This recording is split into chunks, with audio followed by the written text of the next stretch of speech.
प्रेमी सज्जनों, प्रथम अध्याय श्लोक नंबर 1 को हम सुन चुके हैं। अब आगे श्लोक नंबर 2 से आगे प्रथम अध्याय सुनते हैं। महायोगेश्वर श्री कृष्ण भगवान क्या कहते हैं। ओम श्री परमात्मने नमः। यथार्थ गीता श्रीमद् भगवत गीता प्रथमोध्याय श्लोक नंबर 2 संजय उवाच। उस समय राजा दुर्योधन ने व्यूह युक्त पांडवों की सेना को देखकर द्रोणाचार्य के पास जाकर यह वचन कहा। द्वैत का आचरण ही द्रोणाचार्य है। अब यहाँ पे जितने भी पात्र हैं उन सबको महायोगेश्वर श्री कृष्ण भगवान ने अंतःकरण की वृत्तियां बताई हैं कि कौन पात्र किसका, उसका जो मूलक है वो क्या है। अब यहाँ पे द्रोणाचार्य, द्वैत का आचरण ही द्रोणाचार्य है। क्यों? द्रोणाचार्य पांडव और कौरव दोनों ही उनके शिष्य रहे, तो वो दोनों तरफ ही उनका प्रेम का बर्ताव रहा, लेकिन वो थे कौरवों की तरफ, तो इसलिए कहा है द्वैत का आचरण ही द्रोणाचार्य है। जब जानकारी हो जाती है कि हम परमात्मा से अलग हो गए हैं, यही द्वैत का भान है, वहां उसकी प्राप्ति के लिए तड़प पैदा हो जाती है, तभी हम गुरु की तलाश में निकलते हैं। दोनों प्रवृत्तियों के बीच यही प्राथमिक गुरु है। यद्यपि बाद के सदगुरु योगेश्वर श्री कृष्ण होंगे, जो योग की स्थिति वाले होंगे। राजा दुर्योधन आचार्य के पास जाता है। मोह रूपी दुर्योधन, मोह संपूर्ण व्याधियों का मूल है। राजा है दुर्योधन दूर, तथा कह रहे दुर्योधन का अर्थ बता रहे हैं अब, दूर अर्थात दूषित, और योधन का मतलब होता है वह धन, दूषित धन। आत्मिक संपत्ति ही स्थिर संपत्ति है। जो जिसको आत्मा परमात्मा का ज्ञान होता है वही स्थिर संपत्ति होती है। बाकी तो सब माया है, सब झूठ है। उसमें जो दोष उत्पन्न करता है वह मोह है। आत्मिक उन्नति में अगर कुछ दोष जब पैदा होता है, किस कारण से होता है? मोह के द्वारा। यही प्रकृति की ओर खींचता है और वास्तविक जानकारी के लिए प्रेरणा भी प्रदान करता है। मोह है तभी तक पूछने का प्रश्न भी है, अन्यथा सभी पूर्ण है। जब तक हमारा मोह है तभी तक हमारे अंदर प्रश्न उठते हैं। जब मोह समाप्त हो जाता है तो सभी सज्जन भक्तजन सभी पूर्ण हो जाया करते हैं। पूर्ण का मतलब है जब उस परम तत्व इष्ट पे विश्वास हो जाता है दृढ़ता से, तो सभी सवाल खत्म हो जाते हैं, सभी इच्छाएं खत्म हो जाती हैं, तो कोई प्रश्न ही नहीं बचता है। अतः व्यूह युक्त पांडवों की सेना को देखकर, अर्थात पुण्य से प्रवाहित सजातीय वृत्तियों को संगठित देखकर, मोह रूपी दुर्योधन ने प्रथम गुरु द्रोण के पास जाकर यह कहा।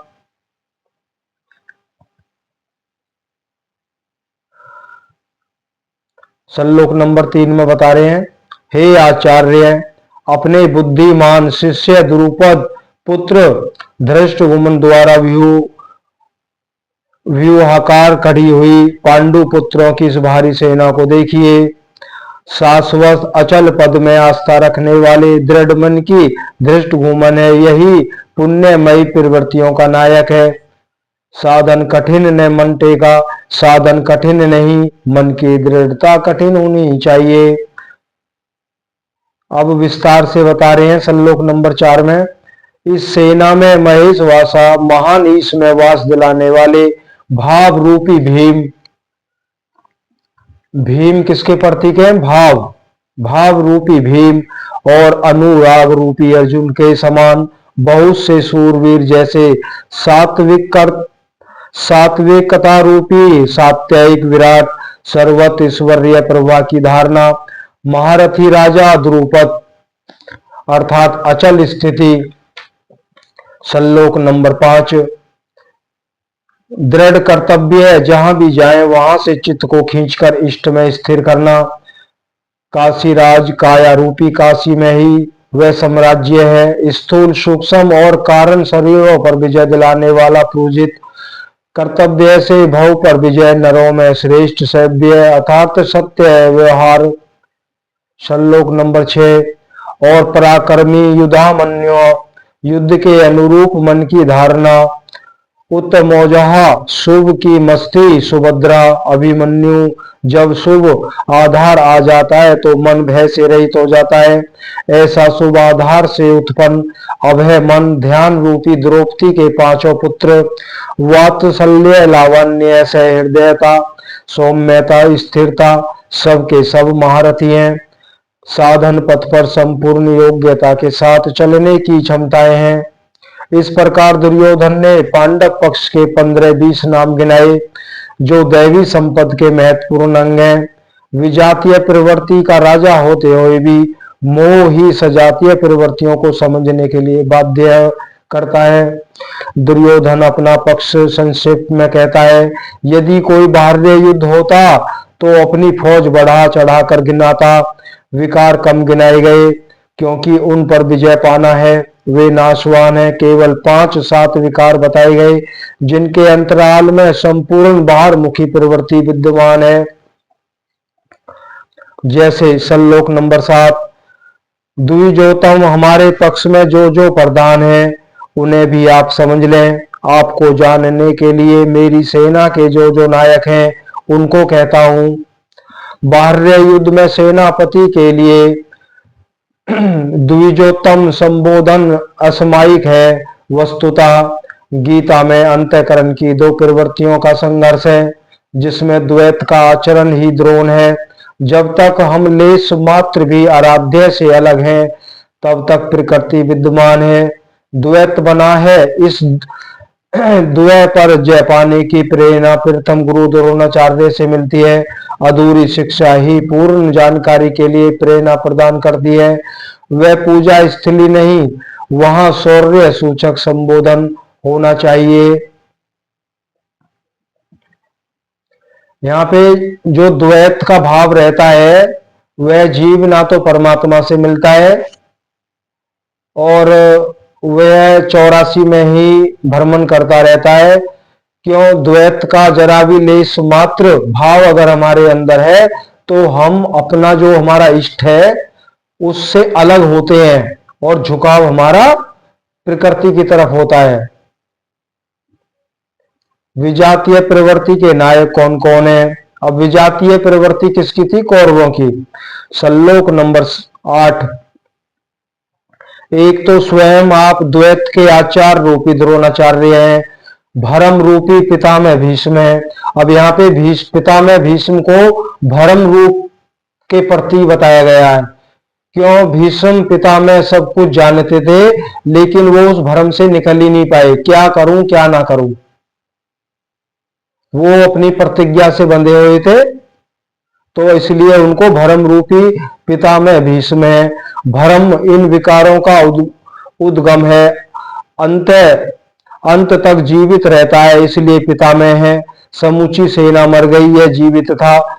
सरसैया पर अचेत था फिर भी जीवित था, यह है भरम रूपी भीष्म। भरम अंत तक रहता है।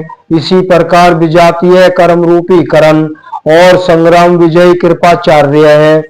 साधन अवस्था में साधक द्वारा कृपा का आचरण ही कृपाचार्य है। भगवान कृपाधाम है और प्राप्ति के पश्चात संत का भी वही स्वरूप है। किंतु साधन काल में जब तक हम अलग हैं परमात्मा भी अलग है। विजातीय प्रवृत्ति जीवित है, मोह मई घिराव है। ऐसी परिस्थिति में साधक यदि कृपा का आचरण करता है तो वह नष्ट हो जाता है। सीता ने दया की तो कुछ काल लंका में प्रायश्चित करना पड़ा। क्यों दया भी हर जगह ठीक नहीं होती है। सीता माता ने अगर दया नहीं की होती, रावण को भिक्षा नहीं दी होती, तो लंका में उनको वो प्रायश्चित नहीं करना पड़ता। उन्होंने दया दिखाई तो आफत आई। तो आगे प्रथम अध्याय में ही वृत्तांत आएगा। जो एक सच्चा संत होता है, अगर वो किसी व्याधि से पीड़ित किसी रोगी के पास से निकल भी जाए तो उसकी पीड़ा शांत हो जाया करती है। तो इसलिए कहा है, जो सच्चा संत होता है वो दो प्रकार का होता है। दया करी तो आफत आई और ना करी तो पुनः कसाई। अगर संत दया करता है तो संत पे आफत भी आती है, क्यों? उसका पुण्य क्षीण होता है। अगर दया नहीं करता है तो फिर कसाई की श्रेणी में आता है। तो बहुत बड़ी दुविधा होती है, बहुत विचार करना होता है, क्या करें क्या नहीं करें। ऐसी परिस्थिति में साधक यदि कृपा का आचरण करता है तो वह नष्ट हो जाता है। सीता ने दया की तो कुछ काल लंका में प्रायश्चित करना पड़ा। विश्वामित्र दयार्द होते हुए पतित होना पड़ा। योग सूत्रकार महर्षि पतंजलि भी यही कहते हैं।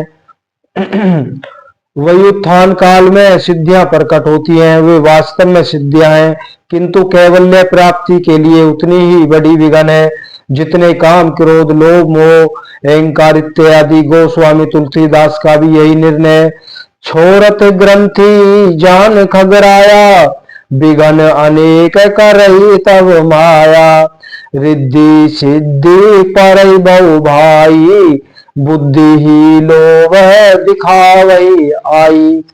माया अनेक प्रकार के विघ्न करती है, रिद्धियां प्रदान करती है, सिद्धियां प्रदान करती है, यहाँ तक कि सिद्ध बना देती है। ऐसी अवस्था वाला साधक बगल से निकल भर जाए तो मरणासन रोगी भी जी उठेगा। वह भले ही ठीक हो जाए, किंतु साधक उसे अपनी देन मान बैठे तो वह नष्ट हो जाता है। एक रोगी के स्थान पर हजारों रोगी घेर लेंगे, भजन चिंतन का क्रम अवरुद्ध हो जाएगा और उधर बैठते बैठते प्रकृति का बाहुल्य हो जाएगा। यदि लक्ष्य दूर है और साधक कृपा करता है तो कृपा का अकेला आचरण ही समूची सेना को जीत लेगा। इसलिए साधक को पूर्ति पर्यंत इससे सतर्क रहना चाहिए। दया बिन संत कसाई, दया करी तो आफत आई।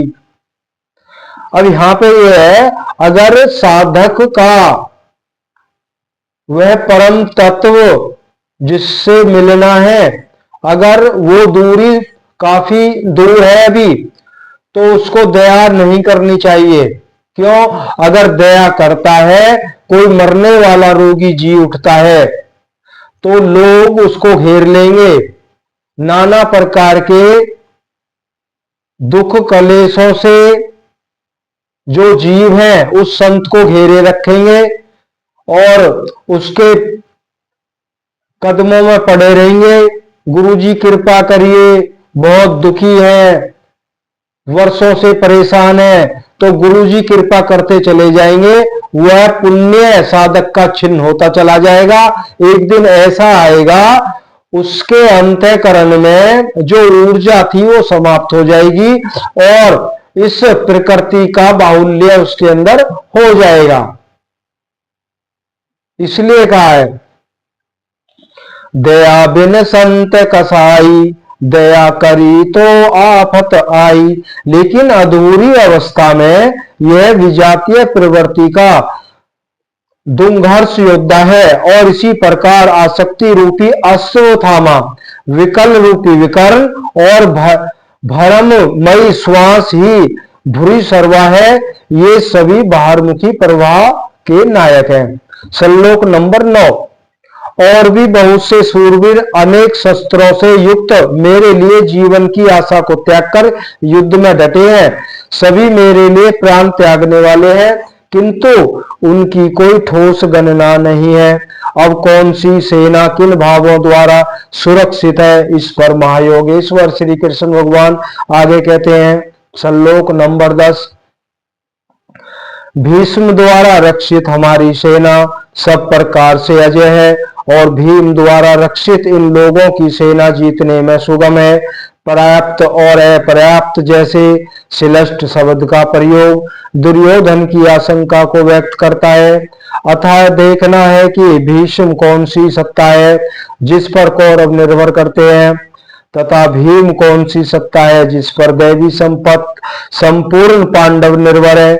दुर्योधन अपनी व्यवस्था देता है कि श्लोक नंबर 11 में, इसलिए सब मोर्चों पर अपनी अपनी जगह स्थित रहते हुए आप लोग सबके सब भीष्म की ही सब ओर से रक्षा करें। यदि भीष्म जीवित है तो हम अजय हैं, इसलिए आप पांडवों से न लड़कर केवल भीष्म की रक्षा करें। कैसा योद्धा है भीष्म जो स्वयं अपनी रक्षा नहीं कर पा रहा है, कौरवों को उसकी रक्षा व्यवस्था करनी पड़ रही है। यदि कोई बाह्य योद्धा नहीं, भरम ही भीष्म है।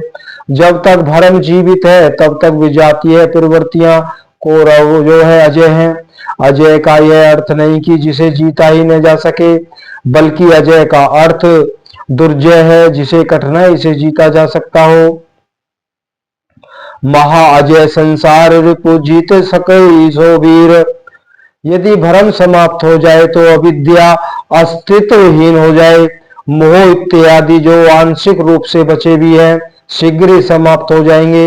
भीष्म की इच्छा मृत्यु थी, इच्छा ही भ्रम है। इच्छा का अंत और भ्रम का मिटना एक ही बात है। इसी को संत कबीर ने सरलता से कहा है। क्या कहा है सतगुरु कबीर ने? इच्छा काया इच्छा माया इच्छा जग उपजाया, कहे कबीर जे इच्छा विवर्जित ताका पार न पाया। कह रहे जहां भ्रम नहीं होता वह अपार और अव्यक्त है। इस शरीर के जन्म का कारण इच्छा है, इच्छा ही माया और इच्छा ही जगत की उत्पत्ति का कारण है। कबीर कहते हैं जो इच्छाओं से सर्वदा रहित है तिनका अपार न पाया, वे अपार अनंत असीम तत्व में प्रवेश पा जाते हैं।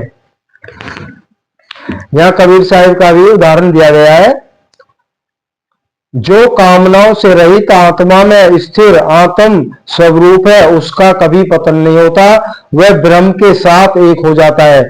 आरंभ में इच्छाएं उत्पन्न तो होती है और अंतोगत्वा परमात्म प्राप्ति की इच्छा शेष रहती है। जब यह इच्छा भी पूरी हो जाती है तब इच्छा मिट जाती है।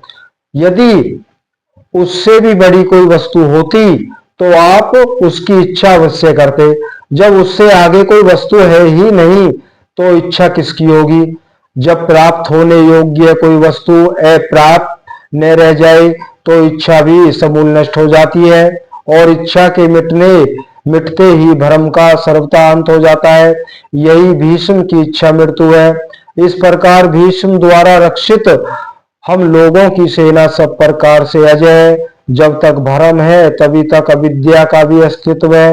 भ्रम शांत हुआ तो अविद्या भी समाप्त हो जाती है। अविद्या माया को कहते हैं। अविद्या वो अवस्था होती है जहां जीव को, मनुष्य को क्या अच्छा क्या बुरा कुछ दिखाई नहीं देता है। अज्ञान रूपी अंधेरा छाया होता है तो वो माया की दूसरी अवस्था होती है। विद्या माया होती है, एक अविद्या माया। विद्या माया के प्रभाव से जीव को ज्ञान होता है और अविद्या माया का जो प्रभाव होता है उसमें वो सब कुछ भूला हुआ होता है। हम इस प्रकृति में जितने भी मनुष्य देह धारण किए हुए जीव हैं हम पे अविद्या माया का प्रभाव है। अविद्या माया का जो मुख्य जो उद्देश्य है वो ये है सत्य पे पर्दा डाल के रखना और असत्य को उजागर रखना और असत्य को सत्य दिखाना ही अविद्या माया का स्वरूप है। भीम द्वारा रक्षित इन लोगों की सेना जीतने में सुगम है। भाव रूपी भीम, भाव में वह क्षमता है कि अविदित परमात्मा भी विदित हो जाता है। अब भाव रूपी भीम, अगर भाव अगर हमारे अंदर अटूट है तो जिसको विदित करना था उस परम तत्व परमात्मा को, वो विदित हो जाता है, उसका दर्शन हो जाता है। अगर भाव ही नहीं है तो दर्शन कैसे होगा। भाव वश है भगवान, सुख निदान करुणा भवन। श्री कृष्ण ने इसे श्रद्धा कहकर संबोधित किया है।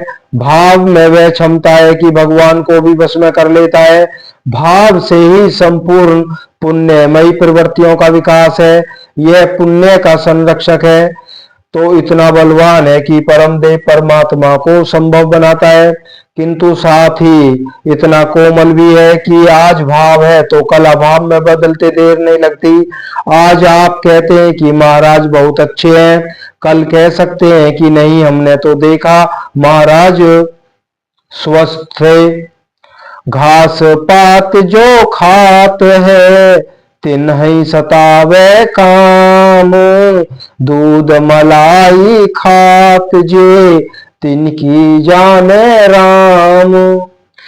अब यहाँ पे कह रहे हैं घास पात जो खात है तिन्हीं सतावे काम।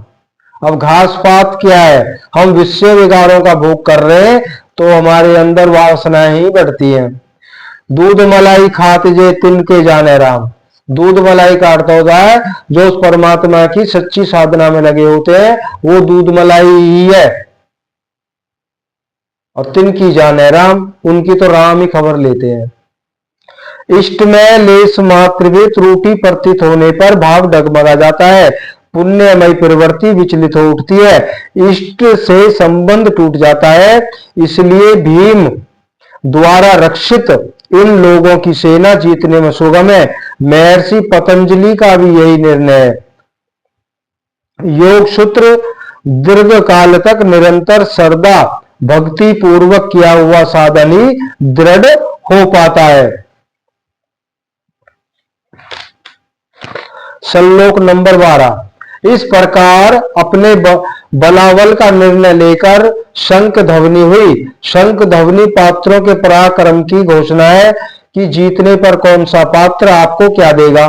कौरवों ने वृद्ध प्रतापवान पितामह भीष्म ने उस दुर्योधन के हृदय में हर्ष उत्पन्न करते हुए उच्च स्वर से सिंहनाद के समान भयप्रद शंख बजाया।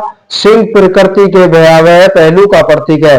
घोर जंगल के नीरव एकांत में शेर की दहाड़ कान में पड़ जाए तो रोंगटे खड़े हो जाया करते हैं, हृदय कांपने लगेगा। यदि शेर आपसे मीलों दूर है, भय प्रकृति में होता है, परमात्मा में नहीं, वह तो अभय है। भरम रूपी भीष्म यदि विजयी होता है तो प्रकृति के जिस भयार्णय में आप है उससे भी अधिक भय के आवरण में बांध देगा। भय की एक परत और बढ़ जाएगी, भय का आवरण घना हो उठेगा। यह भरम इसके अतिरिक्त और कुछ नहीं दे सकेगा। अतः प्रकृति से निर्वृत्ति की गंतव्य का मार्ग है। संसार में प्रवृत्ति तो भवाटवी है और अंधकार की छाया है। इसके आगे कौरवों की कोई घोषणा नहीं है। कौरवों की ओर से कई बाजे एक साथ बजे, किंतु कुल मिलाकर वे भी भय ही प्रदान करते हैं। इसलिए अधिक कुछ नहीं, प्रत्येक विकार कुछ ना कुछ भय तो देता ही है। इसलिए उन्होंने भी घोषणा की। श्लोक नंबर 13। तदंतर अनेक शंख नगाड़े ढोल और नरसिंह आदि बाजे एक साथ ही बजे।